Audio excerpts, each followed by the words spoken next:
Generalmente cuando ven estas imágenes y en nuestra sección de Laurel de Indias nos acompaña Manuel Tapia. Esta tarde tengo el placer de que me acompañe otro miembro de Gelaya, José Manuel Cabo. Buenas tardes. Hola, buenas tardes. Bienvenido a Viento de Levante. Vamos a hablar hoy con José Manuel de otro tema relacionado también con la cuestión medioambiental, que no es el que solemos tratar con Manolo, pero también muy importante. Las últimas semanas se han celebrado en nuestra ciudad 2 mesas en las que se ha hablado, se ha debatido, se ha reflexionado y se ha analizado la cuestión del problema del agua que tenemos en la ciudad. Ya después de esas 2 charlas, José Manuel, hay unas conclusiones y unas valoraciones de Gelaya. De estas conclusiones, ¿qué sería lo que puedes destacar? Bueno, el agua nosotros la entendemos como en 2 bloques. Por un lado es el agua como objetivo medioambiental y otra cosa es el agua desde el punto de vista que nos interesa a toda la población, que es el suministro de agua. Y lo que nos tememos que puede pasar es que en el año 2021, que es el motivo de estas mesas redondas para nosotros, para organizarlas, en el año 2021 se establecieron unos objetivos que tienen que ver tanto con el agua que gastamos, como el agua que producimos, como con los objetivos medioambientales con el agua, que se tendrían que cumplir y a partir de una serie de medidas que se aprobaron en el año 2016. Y nosotros lo que tenemos son dudas sobre que consigamos esos objetivos en el año 2021. Entonces, no es que la situación esté peor que estaba antes, no es que vayamos a peor, sino que nos hemos establecido unos objetivos y creemos que con las medidas que se están aplicando es difícil alcanzarlo. José Manuel, yo estoy viendo aquí un dato que me llamó muchísimo la atención de estas conclusiones que habéis sacado, y es en cuanto a la cantidad de agua que se gasta en Melilla por día y por habitante. Supuestamente hay una media de 132 litros por habitante y día, y nosotros estamos gastando casi 400 litros. Efectivamente, ese es uno de los problemas. Es decir, es un objetivo, digamos, económico desde el punto de vista de la administración, porque eso quiere decir que tiene que gestionar el triple de agua, pero es un objetivo también ambiental, porque se trata de usar de forma sostenible los recursos naturales. Y efectivamente lo que nos encontramos es que con los datos actuales, los últimos 3 años, que son los que afectan al plan hidrológico actual, no se ve una disminución del gasto de agua en Melilla, sino más bien un ligero aumento. Es decir, que llevamos 3 años en donde esa cifra, año tras año, ha ido subiendo hasta situarse.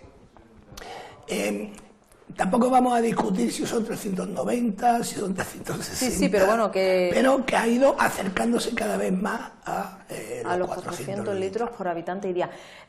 Campañas de concienciación de ahorro de agua se hacen, se publican, pero vemos que eso no sirve por este consumo que está habiendo. Quizás sea ya el momento de tomar medidas más drásticas para que tengamos más cuidado, y ya hablando por la parte que nos toca a nosotros. Ahí hay varias cosas que comentar. Lo primero es que esas campañas de agua están orientadas hacia nosotros, hacia los particulares. Pero los particulares solo estamos gastando el 75% de ese agua. Las distintas administraciones, están gastando el 25% restante, y no se han establecido objetivos de ahorro para las administraciones, sino solo para los particulares. De forma que si nosotros quitamos el agua que usan las administraciones y que en la mayoría de los casos no se factura, pues nosotros estaríamos en un gasto de algo por encima de los 290 litros por habitante y día. Lo que tenemos que cumplir son los 260 litros por habitante y día, con lo cual esas campañas de ahorro de agua en teoría van encaminadas hacia conseguir un 10% de ahorro. Pero con eso no vamos a actuar, con eso no estamos actuando sobre el 25% que gasta la administración. Así que ahí hay lo que los particulares podemos conseguir, digamos, es una parte del objetivo, no es todo. Y después lo que sí se sabe es que, bueno, por supuesto que hay que hacer campañas de ahorro de agua. O sea, Gelaya quiere que se hagan campañas de ahorro de agua y nosotros vamos a hacerlas con nuestros socios, y eso es algo que cualquier medida que vaya encaminado a disminuir la demanda de agua, nosotros la vamos a apoyar. Sí. Pero lo que ocurre con las campañas de agua es que se conocen los malos casos de campañas de agua de años anteriores en otros sitios. Por ejemplo, cuando había sequía extrema en Andalucía y se hacían campañas de agua del estilo que se hacen en Melilla a través de los medios, lo que ocurría era que se conseguían rebajar ese 10%. Pero cuando de pronto se decía, bueno, ya se ha acabado la sequía, entonces el nivel de consumo subía por encima del nivel previo. Es decir, que la eficiencia de esas campañas no han demostrado, no digo en Melilla, sino en general, no han demostrado ser eficaces. Así que lo que nosotros queremos es que se sigan manteniendo esas campañas, pero que se diseñen de otra forma. Yo ponía un ejemplo, y es que nosotros a los socios de Gelaya le hemos pedido en nuestro WhatsApp que por favor nos digan los que han visto los productos de esa campaña. Y lo habían visto menos del 5% de los socios de Gelaya.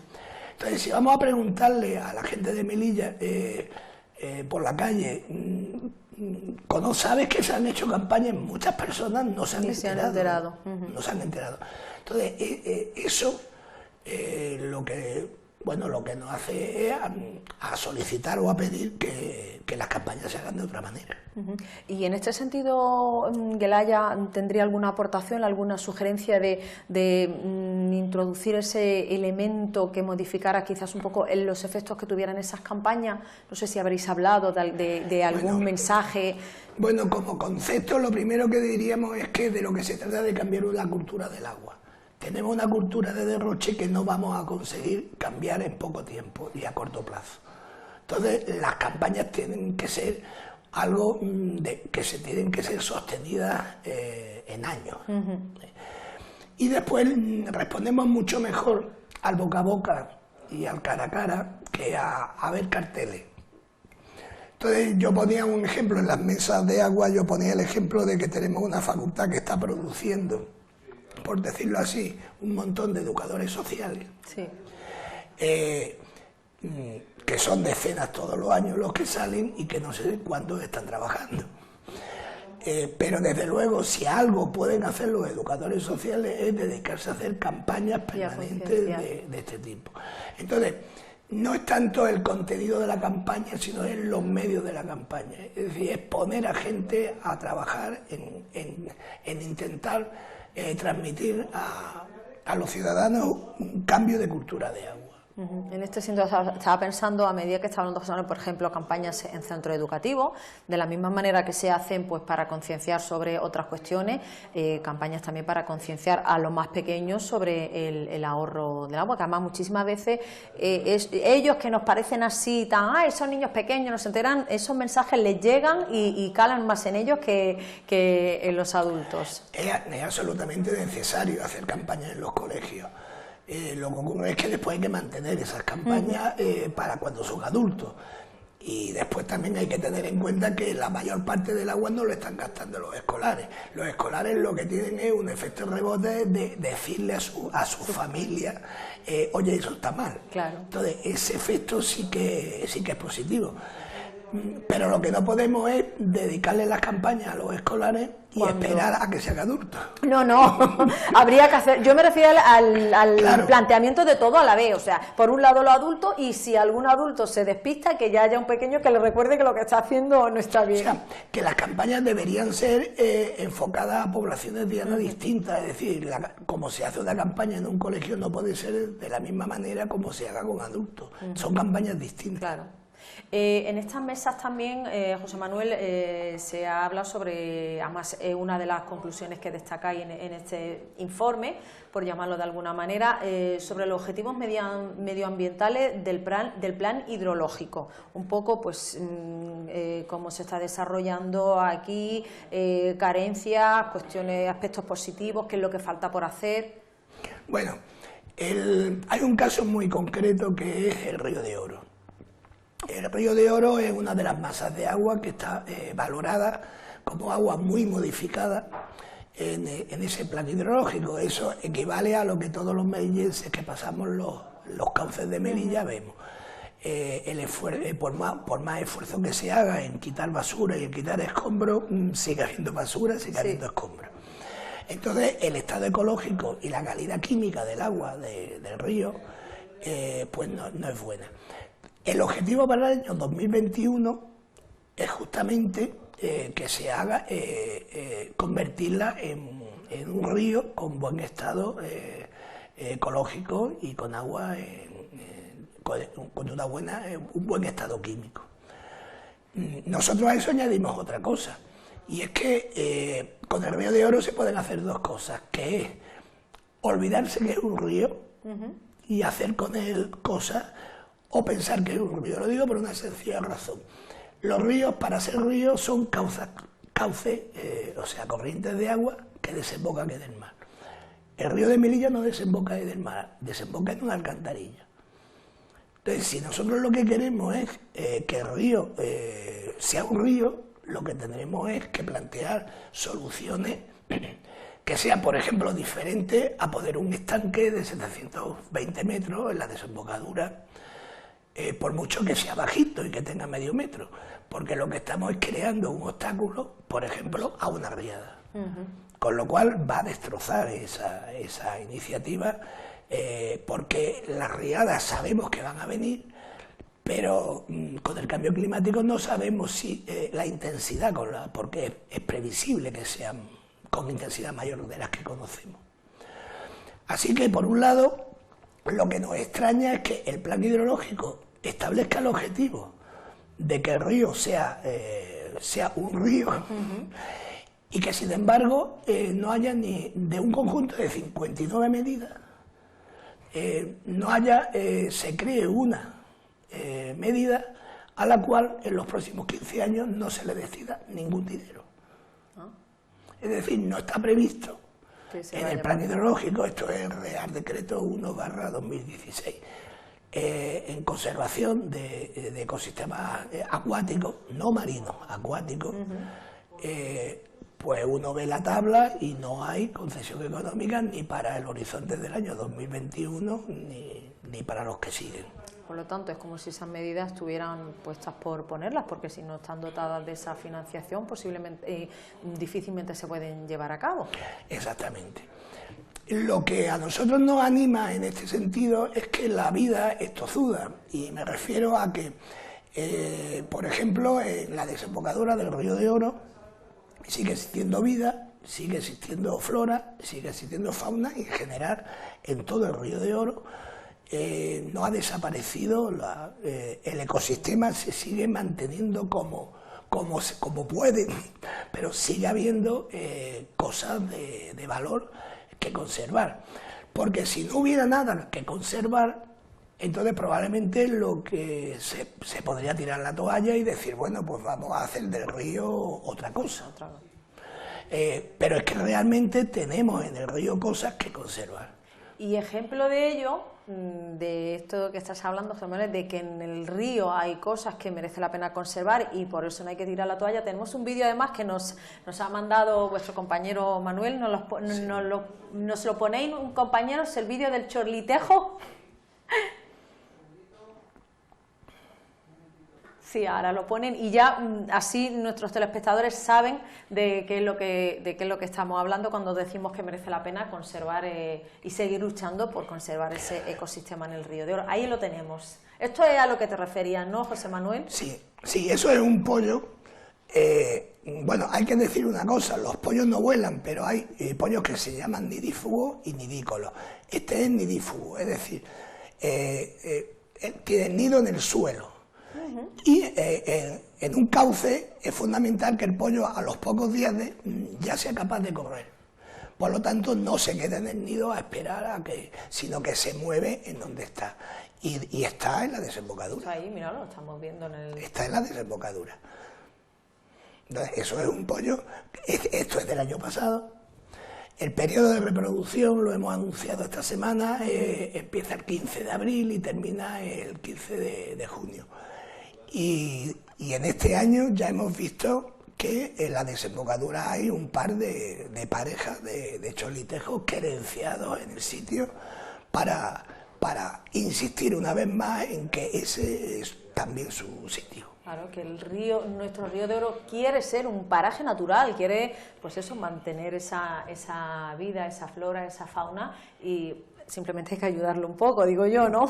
Sí. Y en cuanto un poco a toda la maquinaria hidráulica de la ciudad, José Manuel, desaladora, pantano, pozos, un poco, también me imagino que esta situación, este aspecto se habrá tratado en estas mesas, ¿no? Sí, sí se ha tratado. Lo que ocurre es que en lo mismo que apoyamos las soluciones basadas en disminuir la demanda, muchas veces nos encontramos con que la solución que se le quiere dar al problema es solamente aumentar la cantidad de agua. En concreto, la solución es la ampliación de la desaladora. Entonces, quizá a mí en Guelaya me ha tocado tratar este tema del agua porque a finales de los 80, cuando también estaba en Guelaya, me tocó tratar este tema con el alcalde socialista Gonzalo Hernández. Entonces encargó. Entonces se consideró que había los mismos problemas de agua que ahora. Y estamos en los 80. Y se pretendía solucionarlo con el buquetanque. El buquetanque es algo que en este momento ha quedado desfasado y además no se ha mantenido y probablemente no se pueda utilizar. El embalse de la Adelfa y la desalinizadora.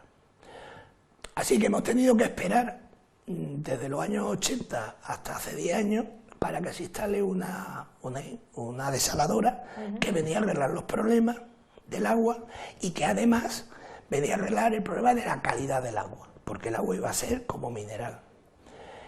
Y ahora lo que nos fiamos ya es de que 10 años después se quiera aplicar la misma solución que se aplicó hace 10 años y que no ha conseguido realmente de este tiempo resolver todos los problemas.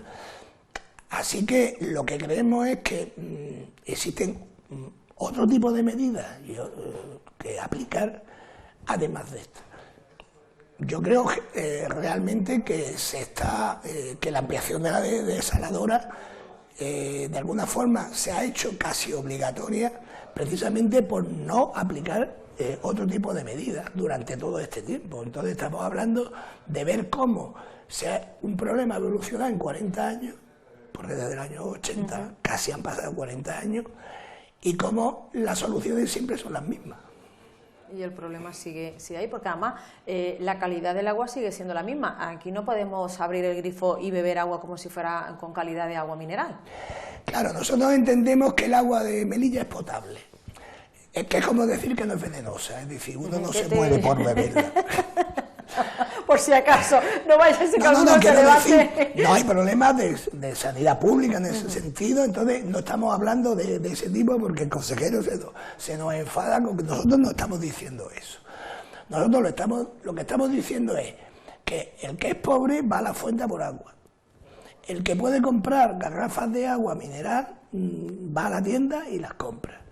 Incluso hay quien se instala una depuradora de agua en su casa.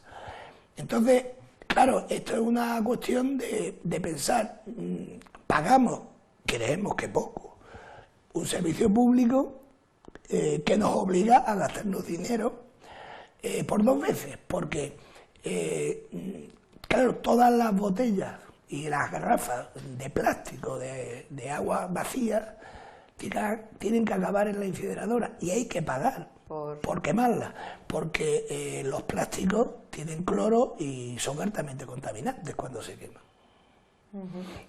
Así que tienen, digamos, unas consecuencias negativas. ¿Qué es lo mejor? Lo mejor es que el agua de grifo se pueda beber y tengamos que dejar de gastar dinero y no tengamos necesidad de tener depuradores. Ese agua embotellada. Y también otra cuestión que también se hace necesaria es esa colaboración entre la administración, los ciudadanos, pero también con vosotros, con el AYE, con cualquier otra organización medioambiental que haya en la ciudad, pues para ir dando esas ideas, esas aportaciones, esas sugerencias, que quizá lo que falte por un lado se aporte por el otro, me imagino yo que esa participación donde tiene pues un funcionamiento mejor sería en el Consejo del Agua de Melilla, ¿no, José Manuel? Sí, el Consejo de Agua de Melilla es donde se aprobó inicialmente ese plan, después lo aprobó el Consejo Nacional y nosotros somos miembros de ese Consejo. También tengo que decir que votamos en contra de la actualización, pero votamos en contra de la actualización no porque no estuviéramos de acuerdo con los objetivos, sino porque pensábamos que las medidas que se estaban aprobando no eran suficientes. Nosotros, desde luego, nos gustaría que el Consejo se reuniera porque era necesario un plan de seguimiento que está establecido, que fuera anualmente, y estamos en el año 2018 y no se ha presentado ningún informe de seguimiento, por ejemplo, de los objetivos medioambientales. Entonces creemos que es necesario que el Consejo de Agua se reúna, porque esto no es, porque ni siquiera es, porque ahí están todas las administraciones, las civiles, las militares, las sanitarias, es decir, no sé, el agua es un tema de ciudad, no es un tema que sea la ciudad autónoma, o sea la confederación, o sea que el Haya, no, es que todo el mundo está implicado en esto. Y lo que deberíamos es reunirnos especialmente para que se presenten esos informes de seguimiento y bueno, y se pongan en marcha otro tipo de medidas distintas a las que hasta ahora se han tomado. Y ya para terminar, José Manuel, después de estas mesas, después de este informe de conclusiones, ¿cuáles son las expectativas o cuáles son las líneas un poco de actuación a partir de ahora que se esperan tanto por vosotros como por parte también de la ciudad autónoma? Porque, como decíamos, es un tema de ciudad en el que todos tienen que aportar su granito de arena. Bueno, nosotros, y así se lo hemos dicho a la Administración, a la Mesa Redonda, cualquier tipo de medida que vaya encaminada a disminuir la demanda de agua en la ciudad, la vamos a apoyar, si es que podemos apoyarla, a lo mejor no es necesario que la apoyemos. Quiero decir, las aguas terciarias de la depuradora se pueden utilizar para regar zonas verdes y con ello se puede disminuir el agua de pozo que le están dedicando a eso. Claro, a nosotros nos dicen que o 3.000 o 6.000 metros cúbicos se van a utilizar para eso, pero nosotros lo que decimos es, pero si hay 30.000 metros cúbicos, ¿por qué solo 3.000 o solo 6.000? Entonces nosotros lo que queremos es apoyar ese tipo de medidas, bueno, promoverlas y aumentarla incluso más. Eso por un lado, y por otro lado, lo que nos gustaría es realmente que el Consejo del Agua se manifestara sencillamente por un motivo, y es porque las soluciones cuestan dinero y no se le va a hacer caso a Queraya, se le va a hacer caso al Consejo de Agua para traer dinero a Melilla para el tema de agua. Muy bien. Pues José Manuel, muchísimas gracias por haber estado con nosotros, por haber hablado de esta cuestión tan importante, un asunto de ciudad, como decías, que nos afecta a todos, en gran parte también a nosotros, los ciudadanos, que somos los que hacemos uso de ese bien común. Y bueno, esperemos que todas estas propuestas y estas expectativas por parte de Queraya se cumplan y que se siga manteniendo pues ese diálogo y, si es posible, pues ese trabajo de colaboración con la ciudad autónoma. Muchísimas gracias. A ti.